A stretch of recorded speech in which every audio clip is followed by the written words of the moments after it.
This much I was told. By night he slept soundly, framed between pictures of Lenin and Kropotkin, as if guarding still untroubled dreams of power and freedom, joining hands in Zion's promised land. By day he sold carpets and socialism door to door to miners' wives who bought them both on tick and left him broke but rich in expectation. His papers said, place of birth Vitebsk, by trade a tailor. It was enough to allow me, years later, to picture him flying like a bridegroom after Chagall, leapfrogging over Tsarist police, making landfall in Glasgow in time to build a new Statue of Liberty on Red Clyde side. Because, of course, a lot of the Jewish immigrants who left Russia, fleeing from the pogroms and so on, they didn't have the money to go all the way to New York, so they got off at Glasgow. Mm-hmm. Now, this little conceit was clearly not part of Grandad's script. He made his own arrangements with the past, changed his name to mine, and disappeared into another life, taking with him stories I could never reach or tell. His photograph shows a middle-aged man, vigilant in front of the photographer, wearing a dark suit and dapper moustache, balding, yet with a glint in his eye, as if still expecting more from life that it had so far delivered. Shortly after that picture, he was taken ill with sinusitis. He went into Glasgow Infirmary for a minor operation and died under the surgeon's knife. This simple and almost anonymous sleight of hand made one life vanish into thin air, but it also conjured up another to take its place. My father abandoned his classical studies and devoted his energies to becoming an ear, nose and throat surgeon. It was as if, in developing his own skill with a knife, he could somehow repair the terrible wound that had been inflicted on his early inherited optimism about science and socialism working together to make the world a better place at the cutting edge of change. The second piece is called Baptismal Naming. A train decorated with flags canters across the prairies of Middle England. Inside the feted wagons, they tell us to stop playing at cowboys and open our lunch boxes. Instead of sandwiches, we find labels addressed to foreign parts. Disappointed, we fling them out of the window, writing a sky poem to destinies we do not yet want to know. The lucky ones get to fly Eisenstein, Larionov, Akhmatova, names made to swoop and soar on the crosswinds of an infernal century. Grandad cast a different spell. Kvaktum. Kvaktum. A duck's arse of a name, all glottal flap and no lift-off. No wonder he swapped it for something with a bit more class, in other words, Cohen. And that was how he got to father a high flyer, my dad, whose own left luggage became my dead weight. So that's how I got to be called Cohen. Later at school, I waited to fetch me back, to say, you were misled, misnamed, you really are a Mayakovsky. But no message came. I learned to say here and mark myself absent when my second name was called. I watched, untranslated, while others answered to Cohen, Cohen, C-O-E-N, Cohen, Co, all these different ways people anglicised or changed Cohen. A beginner's lesson in how to decline history into an irregular diasporic verb. Then one day, a wealthy woman patient of my father's, with terminal throat cancer and facing death without a son, offered to bequeath her entire fortune in exchange for a purely nominal one. All I had to do was change my name to hers. Father put the proposition to me on her behalf. He said, this is the way he put it, it was just flying another flag of convenience. Cohen might be one up on Goldschmidt in the bar mitzvah stakes, or even Hirsch. But you could never join a golf club with such a handicap. Matthews was another story. That was the woman's name. Matthews was another story. Got you in all right. Just look at our Stanley. Very famous footballer at the time called Stanley Matthews. So here was my big chance to trade places, to be on the winning side for once. And what with my mother being C of E and mine not exactly being brought up Jewish, I couldn't have any religious objections to the transfer, could I? Well, despite the fact that Blackpool had just won the football cup and Stanley was the hero of the hour, I turned the offer down. Not for any good or bad motives which people have since tried to impute to me, Certainly not to spare my mother's feelings, it briefly crossed my mind that all those name tags she so carefully sewn onto hankies, socks, shirts and underwear. Do you remember we all had to have these name tags on everything, didn't we? That you'd have to change, unstitch them all and replace them with Matthews. But that didn't keep me awake at night. Nor would I have had any qualms about dropping Grandad's adopted name. Cohen had already proved an embarrassment at school I attended. Christian assembly is the lesser of two evils, and I wasn't a potential convert. At least it was better going there than to separate Jewish prayers, which I think you probably attended. We'll get to that. Which we'll get to that, yeah. Well, obviously my ignorance of matters Judaic would have obviously been instantly exposed. Now, I would have certainly have preferred a surname that didn't mark me out as quite so different. Not something as common as Smith or Jones, perhaps, but Matthews, all things being equal, would have done just fine. The only problem was, how on earth would I explain the change of name to friends at school? They would never believe I had traded in my birth certificate for a silver spoon, and if they did, they'd think it despicable. I mean, I couldn't say, well, I've changed my name because I'm going to come into all this money. I think, I just couldn't face saying that. Now, we'd already been taught the parable of Jacob and Esau and what happened to people who sold their birthright for a mess of pottage. No, my only hope would be to say that father had died and mother had remarried a Mr. Matthews. A nice twist to the Oedipal plot, but one that created a cover story even harder to sustain than the one I already had. So this calculation was informed by something that had actually happened to a boy in my class. This was in the junior school in College Court, which I don't think you went to. No. Did you? No. Okay. So this is actually from the junior school, or prep school as it was called. What had happened is to this boy is that his father had died in a car accident, and his mother had decided to remarry. She was taking on a new name, and her son had to follow suit. And the headmaster made an announcement to the whole school at assembly. Green would henceforth be known as Witherspoon. Now, to lose your father was exotic, even heroic, To lose your surname, the one sure link with the symbolic always already dead father, as casually as mislaying your rubber, that was an entirely different matter. By rubber, do you mean eraser? I do mean eraser. Okay, because rubber means something else. I'm sure it does. In fact, my father knew somebody who was in rubber, as they put it, and actually he did Passover for us. He was actually a fully paid up, bona fide Jew. He'd actually re-emigrated from Israel. Oh, my God. And we used to go downstairs to him, and he would do the whole Passover, the whole business. Oh, yeah. What was his name? Do you know the name? Rubinstein. Oh, okay. Anyway, he was in rubber, but I didn't like to inquire further. I later found out what he was really into. But anyway, there we go. Anyway, the point was that this poor lad, really had a hard time. The one who changed his name from Green to Witherspoon. The graffiti artist got busy in the school bogs, drawing obscene pictures of couples fucking under the caption "Witherspooning." It's a gift, isn't it? Wit could not prevent our sympathy for the erstwhile orphan turning to fear and loathing. Slowly but surely, the boy we'd known and liked metamorphosed in front of our eyes into a shameful freak. Now, the thing in this school was that, on the whole, we addressed each other in public by our patronyms. We called each other Cohen or Hirsch. I mean, when you got to know someone a bit better, I think you went on to first name too. Like Jeff. Like Jeff, yes, exactly. But anyway, no one could bring themselves to address this kid as Witherspoon, or indeed be seen to be friendly with him. Now, this had been going on for about a week, when one day, during English, right in the middle of one of the bawdier bits of Chaucer, there was a sudden, pungent and unmistakable smell from the back of the class where he sat. We looked round in horror as a tide of diarrhoea spread like brown lava over the floor until it reached the door. Mr. Berry, our genial English master, took him quickly out of the room, and Green alias Witherspoon never came back. So, no one ever talked about the incident, but, it left this very deep impression on me. I thought, my God, if I changed my name from Cohen to Matthews, the same thing's going to happen.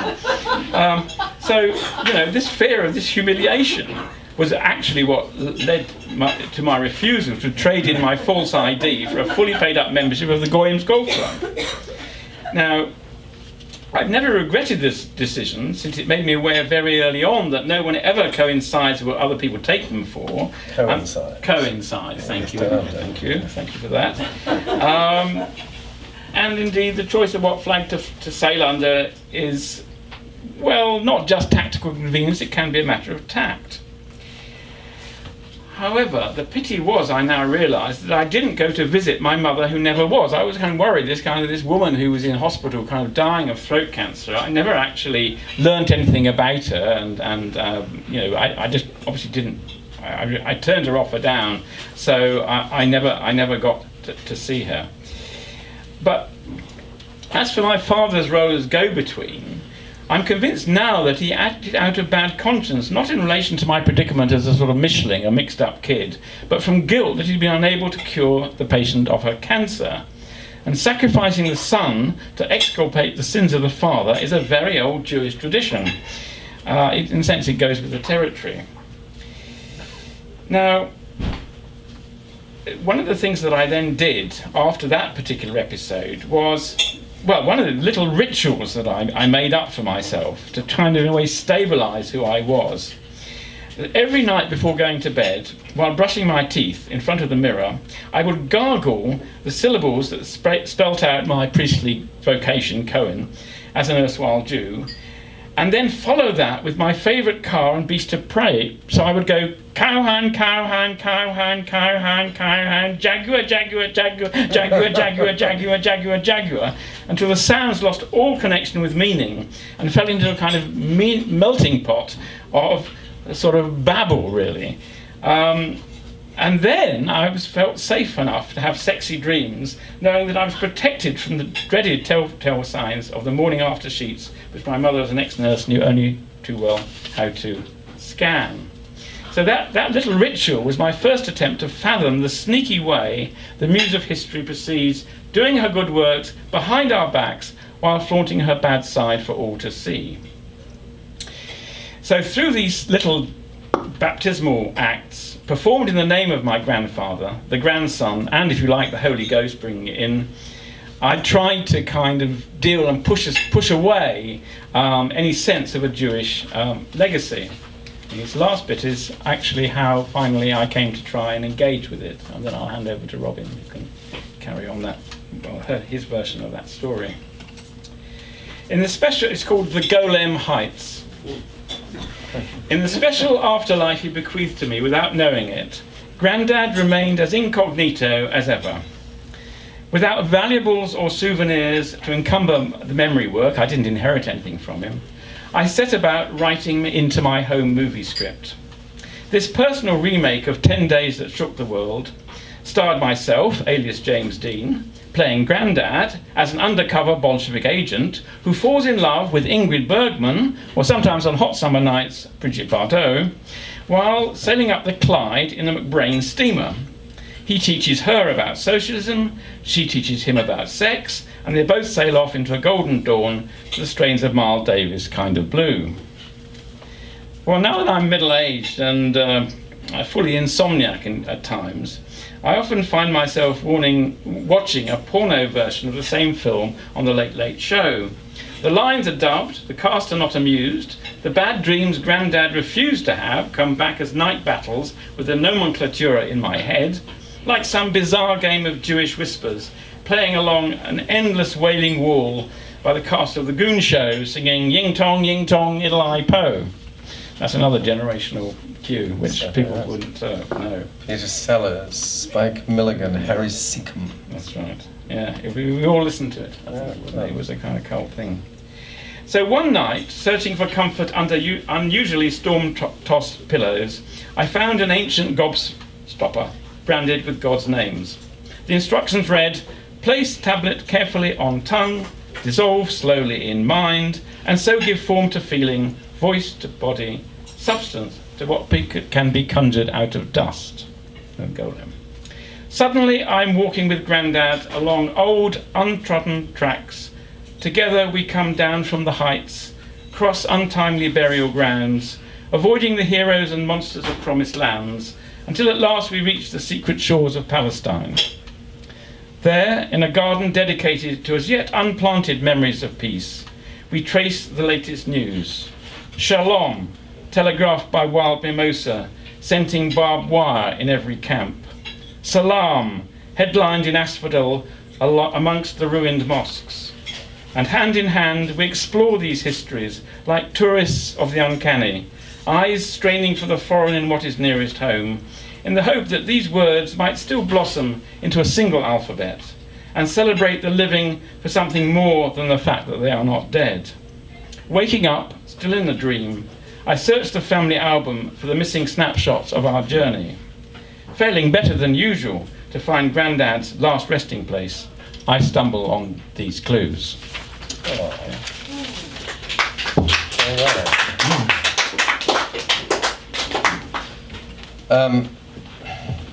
Some of you perhaps know my memoir is called Last Dance, or in this country, Last Dance, at the Hotel Kempinski, which was a famous Berlin hotel. My parents escaped from Berlin very much at the last moment, married in London, and so on and so forth. And I have conjectures about how they met, but this is a little piece about naming and about, the burden that one carries, in this case as the son of German Jews, who after all Germans were the enemy, and growing up, during and shortly after the war, that was quite an inheritance. When you sort of looked around as a child and couldn't figure out what the hell was going on. So this piece is called Sir Hirsch. My father used to tell this joke. Two Jews meet in Paris after the war. The first one says, "Don't I know you from somewhere?" The second one says, "I don't know, it's possible." The first Jew says, "So, what's your name?" The second one says, looking down his nose, "Maurice de la Fontaine." "Maurice de la Fontaine," says the first Jew, impressed. "But wait a minute, don't I know you from Berlin, from before the war?" "Of course, it's Moritz Wasserstrahl." "Come to think of it, I knew you back in Poland when you were plain old Moisha Pisha." This is significant for two reasons. One, my father never told jokes, except this one and some obscure Chinese proverb about two men on a journey which even I could tell was more of a moral tale. However, this joke, the Moisha Pisha joke, was clearly a joke. It stayed with me, though, not because it was funny, but because it spoke to something frail and uncertain at the heart of things. In some telling and enigmatic way, it uncovered my own secret longings and pierced me in my most private dreams. It was a joke which made you laugh, but it was also a joke which, if you had a child's dull sense of what your family and thousands like them had survived, on some profounder level, made you cry. And this, of course, is the second reason. My parents were refugees from Germany, arriving in England before the war, settling in London at number 154 Grove End Gardens in the not unfashionable district of St. John's Wood, and having me, Robin Mark David Hirsch, and shortly thereafter my sister, Barbara Eve Louise Hirsch, in the intervals between the bombings. Growing up after the war, like the children of other German Jews who spoke German, or at best the kind of English the Nazis spoke in war films, we knew without ever having to articulate it that it didn't exactly facilitate the much hoped-for assimilation if one arrived at school each day under the burden of a name like Treppengeländer. Smith, present. Thompson, present. Treppengeländer. One didn't exactly blend in. Doubtless to mitigate this, my parents cast about for a suitable English name. The woman in the next bed to my mother, they were clearly down to the wire, suggested Robin. My parents wanted a name which could be pronounced by those scattered members of the family and friends who'd managed to escape and who were now living out the war in Holland, Australia, Shanghai, Sweden, Switzerland, Palestine, Uruguay, Bombay. Robin fit the bill. The news was dispatched throughout the war-torn world, and doubtless in New York, the Schoenheimers, who had fled Berlin for Paris, and then when the Nazis caught up with them, Paris for New York. In Amsterdam, my father's mother and his brother Georg and his brother's wife Bertel, who were not yet in hiding. In South America, my mother's sister, Herta, who was negotiating her way with her 2 children into Argentina. Doubtless even in Berlin, my mother's mother, Louisa Levart, who had yet to be deported. Doubtless all over the world, German Jews took note of the event, breathed a collective sigh of relief, and said in German or the various languages they were painfully acquiring, "Ach ja, Robin, Gott sei Dank, a name we can pronounce." That my parents couldn't pronounce it was of concern, of course, only to me. My father, when he could remember the name of his firstborn son, called me Robin, with that long, low, rolling, guttural German R, which to this day gives me the shudders. And my mother would attempt to ingratiate herself with some appalling endearment like Robinchen. This was as English as it ever got. My second name, Mark, with a C, very unusual in England, came from my father's father, Max, long since dead of a heart attack in Berlin before the Nazis were anything more than a lunatic flicker on the Bavarian horizon. Somewhere in the genealogical mists, the traditional family forename had been Marcus, which I was spared. I had a third name, my only normal name, David, which I assume was intended as my Jewish name, although given its junior position in the lineup and my parents' almost total lack of interest in, let alone enthusiasm for, anything religious, it may have been more in the nature of a concession to Judaism. Combined with my second name, however, it had one curious advantage.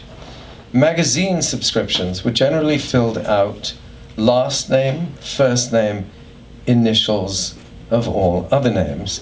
As a result, Hirsch Robin MD was perhaps the only child in England who was regularly addressed, at least on labels, as Doctor.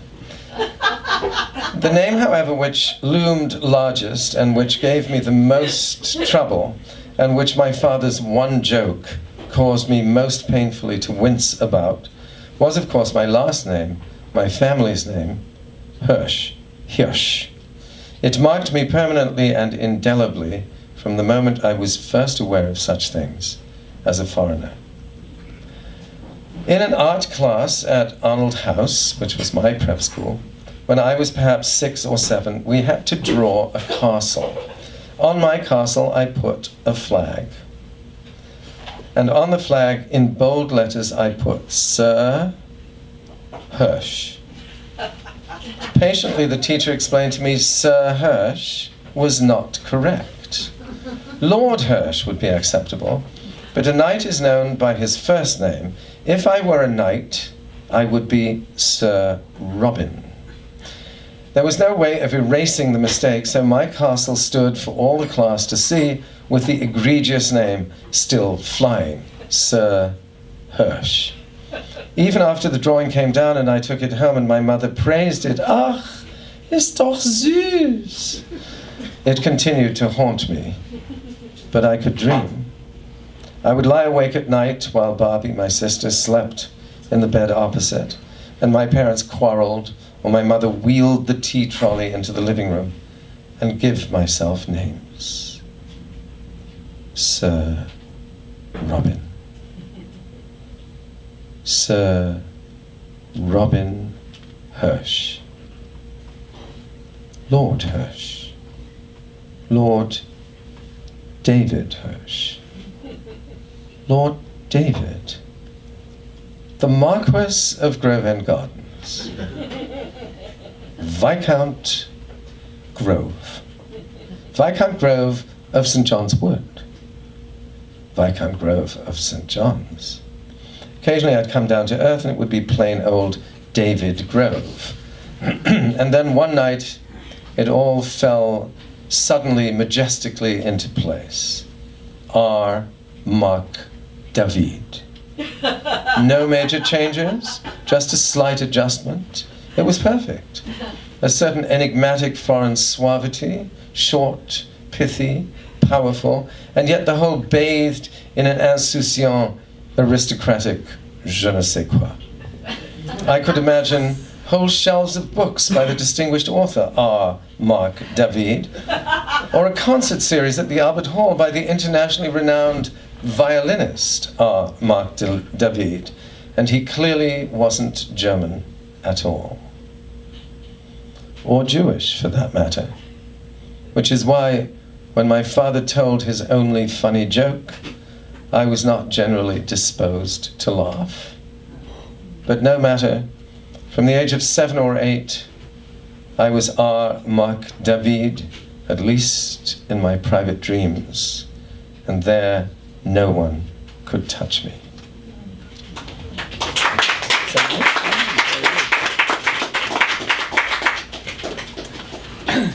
Well, my initials were PC, which in those days didn't stand for political correctness. They stood for, they related to a very popular radio serial called PC-49. Yes. Remember that? Police Constable. Police Constable, yeah. So, but I thought I might follow this, but I couldn't really follow it. But I mean, just pick up on this kind of thread of identity and place. I think at quite an early age, I've always kind of associated identity, belonging, and place in a very kind of close way. And I think that started really when I was really very little in my family, because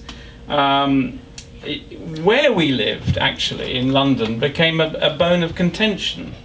I mean, the physical facts were there. We lived in a block of flats called Ensley Court. It was a large private block of flats in a place in Upper Woburn Place, just across from St Pancras Church. And it's about 5 minutes from this hospital where I'd been born, Elizabeth Garrett Anderson. But more to the point, our flats were surrounded by hotels, catering to passing trade from the 3 nearby stations. So there was Euston, St Pancras and King's Cross, all within walking distance of this block of flats. Despite this, my parents fiercely insisted that we lived in Bloomsbury. Say you come from Bloomsbury, not Euston. If the kids ask you where you come from, my mother urged, when I went off to this rather snobby prep school in Eaton Square, near Sloane Square. Well, even at the age of 5 or 6, I think children have got a basic sense of social geography.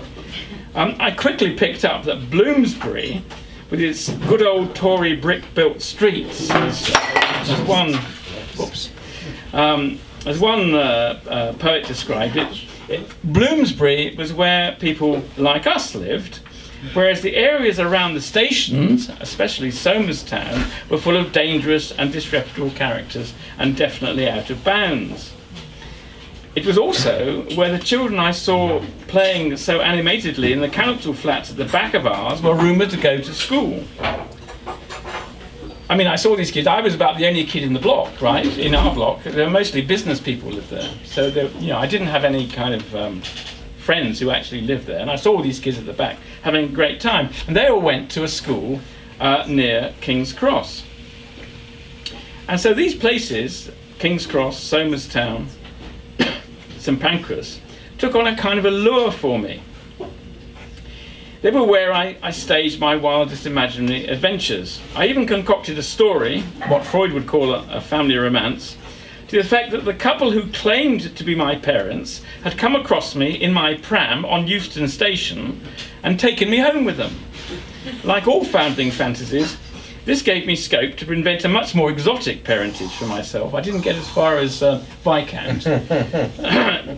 But perhaps I was the son of an engine driver who'd parked me on the platform while he went off for his tea break, and who might even now be living in and go to bed at 7. Perhaps at a deeper, more unconscious level, the story spoke to a sense of abandonment. I'd been evacuated as a baby to stay with my grandmother in South Wales to escape the flying bombs, which were coming over in 1944 and 45. And this early separation actually really left its mark on me. Choosing Euston as my native heath also gave me a way to distance myself from what I came to see as my parents' social pretensions. In fact, only by apprenticing myself to a kind of inverted snobbery, which I had quite a lot of difficulty in getting rid of. But the real problem was, when I went to school and told my school friends that I came from Euston, no one believed me. Euston, as far as they'd ever heard of the place, was a railway station, and no one lived in railway stations except tramps. Now, tramps had an important part in my early upbringing, because we used to go on these little excursions around the block, and Bloomsbury, I don't know if those who know this area, it has lots of squares around it, lots of Georgian squares. And the nearest square to us was called Tavistock Square. It was literally just 3 or 4 minutes up the road. So when I was a toddler, off we'd go off to Tavistock Square. It was actually a rather dreary place for a child, lots of keep off the grass signs and so on. But it was enlivened by the presence of a pavement artist who'd set up his pitch just outside the gates. He was a small, bird-like man with a pinched, weather-beaten face and a small moustache, a rather kind of Hitler-like moustache now I think about it. He wore a grimy old overcoat on even the warmest days, and I noticed that his hands were always smudged with charcoal and chalk dust. I actually envied him his grubbiness. Clearly no one told him to go and wash his hands or brush his hair. In my mother's eye, though, he must have looked like the very image of a down and out. She always tried to pull me away whenever I went up close to inspect his work. In case, she explained, I caught fleas. Actually, I was fascinated by the pictures that he drew on the pavement. They were vivid, brightly coloured. He drew horses and jockeys, and under them he wrote the names and the betting odds for the race in which they were currently featuring that day. So he was kind of like a tipster in a way, and that's why people used to turn up and give him money. I always used to ask for sixpence to drop in his hat, in the belief that I was saving him from certain starvation. But then I discovered, actually a few years later, that, actually from a local paper, that he'd been a very wealthy man. In fact, he lived on a place called Bishop's Avenue, which is a kind of millionaire's row in London, in North London. And what he used to do was travel to the square in his chauffeur-driven Rolls, change into his tramp outfit at the back of the car, and then start work for the day. So I got early introduced to this very bizarre version of a rags to riches story. And it was also my introduction into a kind of sense that kind of class was this kind of really weird thing that people, wasn't fixed, people could kind of play around with it and could kind of invent themselves, maybe as viscounts or maybe as tramps. But nevertheless, it wasn't something fixed, it was much more fluid than people had allowed for. And that's an idea that I've sort of developed in all my research and stuff. Yeah. So actually we need to keep a little bit of an eye on the time, because music follows us as the day, and they will need to do a sound check. So we have a little bit more time. I'm going to do one little piece. I'm skipping a piece that I was going to do about prep school and being called a Nazi because my parents spoke German at home.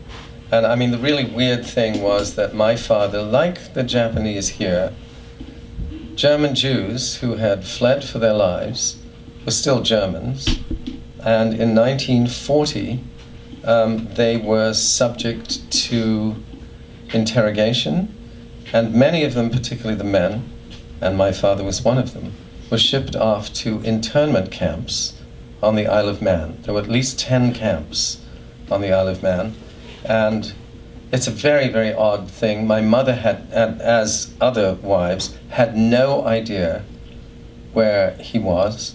A package that she sent to him, care of Camp Douglas, Isle of Man, was returned with "sent to Canada" stamped across it. So here she is, married for approximately a year. Her husband has been taken away and shipped to the equivalent of what was a concentration camp before they became killing centers. Anyhow, he was eventually released. She thought sent to Canada. Lots of them were sent to distant parts of the British Empire, Australia, Canada, and so on. Hundreds of them drowned in a particular ship called the Arandora Star that was torpedoed in the Atlantic by the Germans. My father was one of the people who actually came back from the Isle of Man and spent the next 5 years on the roof of our block of flats in a tin hat, looking and listening for those planes and rockets that devastated London. And I always wondered, my father was old enough to have fought in the First World War on the German side as a Jew and won the same medal as Hitler. And I always, in the back of my mind, wondered, what was he thinking about on the roof, sort of shielding his half cigarette against the dark, draped London night? You know, did he ever wonder whether any of the people who flew the planes or dropped the bombs or launched the rockets, whether any of them were old enough to have fought with him in the trenches at Verdun? Very, very, very complex notion. Anyhow, we're going to skip that bit. I'm going to do a piece which I was so delighted to see an allusion to in Phil's book. As I said, we went to St. Paul's, founded in 1509. In 1959, it was the 450th anniversary of the founding of the school, and so a lot happened. This is one of the things. It's called Royal Command Performance. Jews and atheists and the occasional Buddhist, I knew only one, the Crown Prince of Thailand, who always beat me at table tennis, were excused from morning assembly at St. Paul's.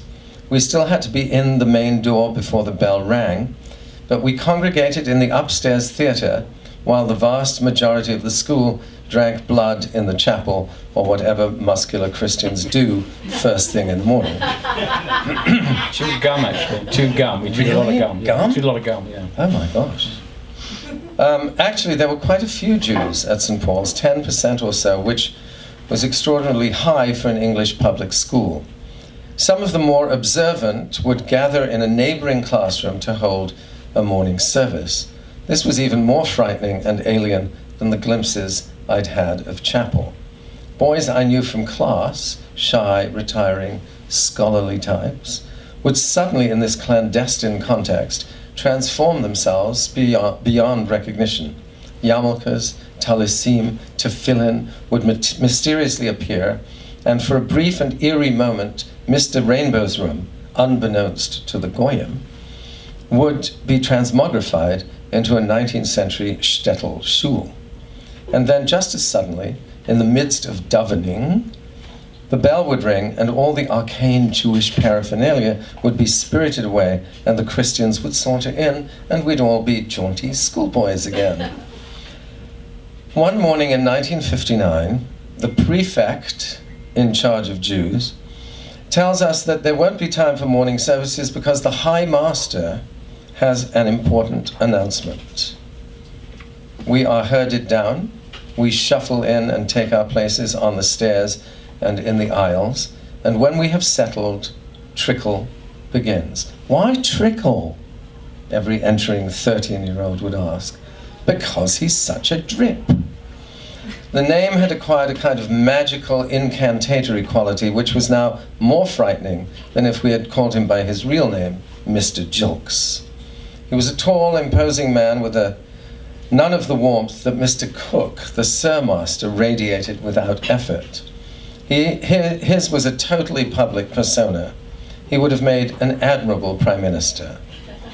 As you know, Trickle began, this year marks the 450th anniversary of the founding of the school by Dean Collett, and in honor of the occasion, Buckingham Palace has announced that Her Majesty the Queen and His Royal Highness the Duke of Edinburgh will visit us in the late spring.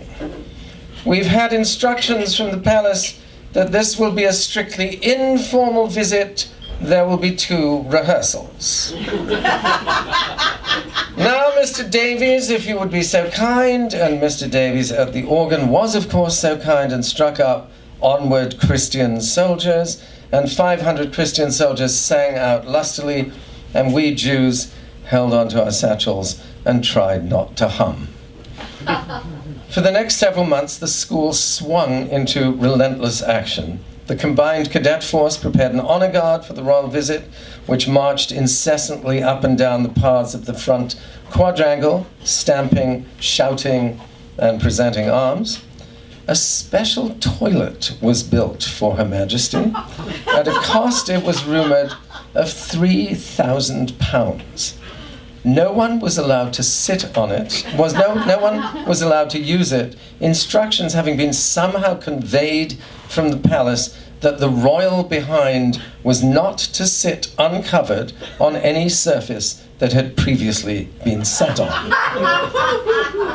And a production of Milton's Comus, Milton was an old boy of the school, Milton wrote Paradise Lost and so on, was being readied, in which I, amongst other aspiring thespians, would make my royal debut. We even rehearsed our normal classroom business, some of which to an outsider might have appeared far from normal. In Mr. Parker's French class, for example, in an attic at the top of the school, we were required to present, neatly arrayed on our desks, nose drops, cough drops, and tissues, on pain of being banished to the lepers' table around a corner under the beams. Mr. Parker would appear from an inner room in an immaculate grey suit and grey silk tie, limping from a war wound, and swing himself painfully behind his desk. "All right," he would snarl, "eyes on me. This is a double period. I'm going to read to you from André Gide. I want you to lean back, close your eyes, and drain in the sound." Under such circumstances, I was an easy mark. I had the misfortune of being assigned to the front row, inches from Mr. Parker, close enough to receive his spittle on my face, with Jacobs at the next desk prodding at me until I gave way. If I was lucky, I could disguise my outbursts as coughing and be removed to the lepers' table. On less fortunate occasions, I had been banished from the room. "Bon, on commence la porte étroite par André Gide," Mr. Parker begins. Jacobs starts stroking my leg. I bite my lip. Stedman Jones, behind me, inches forward and starts snoring, just loud enough for me to hear. Other people start snoring. I bite down harder on my lip. Suddenly to my rescue comes Walsh, who has already won a music scholarship to Cambridge and is coasting blissfully through the remainder of the academic year with absolutely nothing to fear. "Please, sir, excuse me, sir." Mr. Parker continues reading. "Please, sir, excuse me, sir. I have a nosebleed, sir." "Lie on the floor." Mr. Parker does not even look up. "Sir, I think I need to see nurse, sir." "Par terre." On the floor. "Yes, sir." Sorry. Walsh lies on the only available floor space in the aisle by the door. Mr. Parker continues. After 20 minutes or so with our eyes closed, those of us who are not twitching with suppressed laughter are genuinely asleep. Suddenly the door opens, and the unctuous voice of the High Master can be heard in the hall saying, "And here, Your Majesty, is the Middle History 8th under our senior modern languages master, Mr. Parker, studying French." Mrs. Bryan, the matron of the boarding house, who is impersonating Her Majesty, enters and falls straight over Walsh. She is prevented from getting up not just by Walsh, who's holding on to her, but by the press of the entourage, which follows her into the cramped room and tumbles on top of her. Nurse and cook, who are impersonating ladies in waiting, and the head boy. "Nosebleed," Mr. Parker informs them, and then to us, snarling, "Eyes closed, lean back, drain in the sound." The head boy, cook, nurse, and Mrs. Bryan pick themselves up. Mr. Mackintosh, the hapless master impersonating the prince, looks on glumly, and Trickle, imperturbable, says, "Well, I'm glad to see, Mr. Parker, that you have not in any way modified your style for this occasion. Walsh, I think you better see nurse." "That's what I thought, sir." "En français," Mr. Parker bellows. "Sorry, Mr. Parker." And our last glimpse is of the royal party bumbling out of the door with Walsh, head back, the last to leave, repeating for our benefit, "Le nez, le sang, il course. Oh, oh, oh." The actual visit, of course, couldn't live up to this. The honor guard stamped its feet and presented arms. Her Majesty didn't use the toilet, but she did come through the theatre just as Mr. Harbord happened to be rehearsing Comus. I had desperately wanted to be in this production, and timorously had auditioned for one of the smallest speaking parts, that of the younger brother. This, Mr. Harbord regretfully informed me, he had promised to someone else.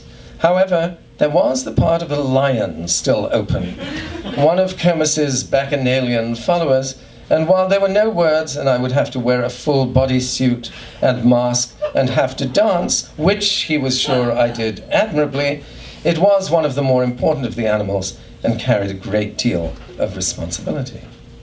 So, dressed in a 40-pound lion suit, I danced with 15 other animals in a hazy half-light, while Scalchi as Comus and Mr. Thorne as the attendant spirit recited Milton's luscious words, and Her Majesty the Queen, His Royal Highness the Duke of Edinburgh, the head boy, Trickle, and several equerries and ladies in waiting passed quietly through the auditorium. So that was Her Majesty.